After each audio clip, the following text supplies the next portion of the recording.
नमस्कार फ्रेंड्स, मु प्रियव्रत मिश्र आपन को स्वागत करुच्ची ओडिशार प्रथम ओडिया और फिजियोथेरापी चैनल को।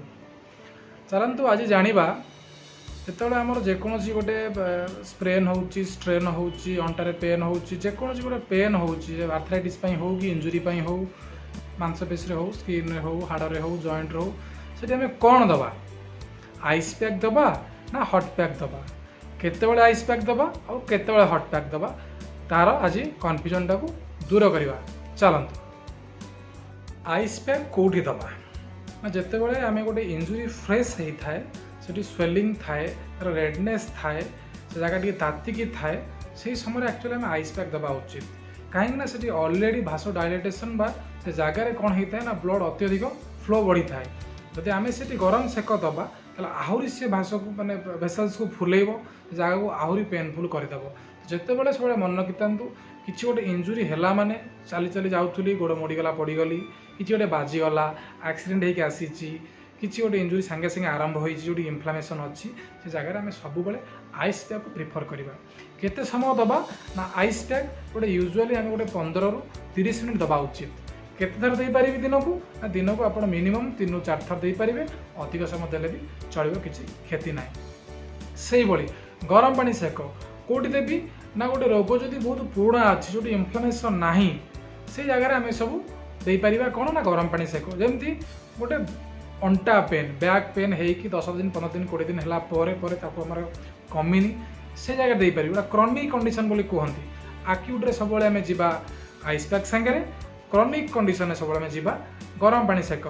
गरम पानी सेक से दबा जोटी आमर आदौ स्वेलिंग नथिबो, से जगह आम सब गरम पानी प्रिफर करवा। गोटे कन्फ्यूजन थाए लोक मैंने गाँव में कौन कर आजिकल ना गोटे आसला मैंने मुड़ी पड़ा मैंने बाजी मैंने सांगे सांगे लुण पानी गरम से सेकिदेवे। से जगह को सेकिला मैंने से जगह आहरी कला पड़ी पचिज, ब्लड फ्लो आहरी बढ़ीज, पेन बढ़ी आहरी आपको एरिया को बेसी डैमेज कर से भूल आउ करेंगे ना। गरम पानी सेक केते थर देवी?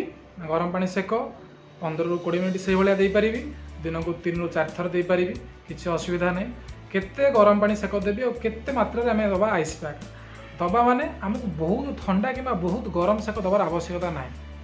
आमको दरकार अच्छी अल्प अल्प ठंडा कि अल्प अल्प गरम बेसी समय, ताहले जाइकी आमर सेटा देहरे बॉडी रे ठीक एब्जॉर्ब करिवो, ठीक रेस्पॉन्ड करिवो। लुइस हंटिंग रिएक्शन बोली गोटे मेथड अच्छी आमर देहरे एक्चुअली काम करे। आम जब बहुत बड़े ठंडा को नहीं सांगे सांगे जगह देदेबा, से जगार स्किन से हिटा कनसेंट्रेट हम जमा भितर को जीव ना। आम सांगे सांगे काढ़ीदेवा, पुणी रखुवा, पुणी दौथुवा, पुणी रखुवा, तेणु आदौ लुइस हंटिंग रिएक्शन से घटव ना। जदि लुइस हंटिंग रिएक्शन होना ताहले आइस पैक कि गरम पानी सेकर इफेक्ट मसल्स को, बोन को कि जॉइंट को जीव ना। तेणु से सबुबले गरम पानी किंबा आइस पैक देला बेलू अत्यधिक ठंडा दबानी। कौन करिया ताले आइस पैक ऊपर गोटे पतला कपड़ा कि बैग रे गुड़े दबा।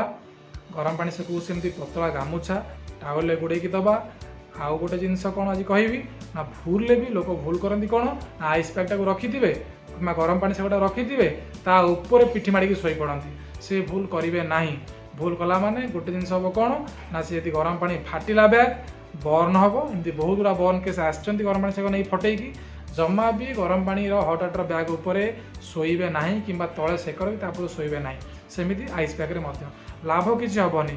प्रेशर अत्यधिक हम कौटी ना से जो जंक्शन ऑफ आइस पैक कि गरम पानी सेक आ पिठीर स्किन मझे कि जो जगह से जगह कनसेंट्रेट हम, जमा भितर को पशिब ना, से जगह बर्न हम।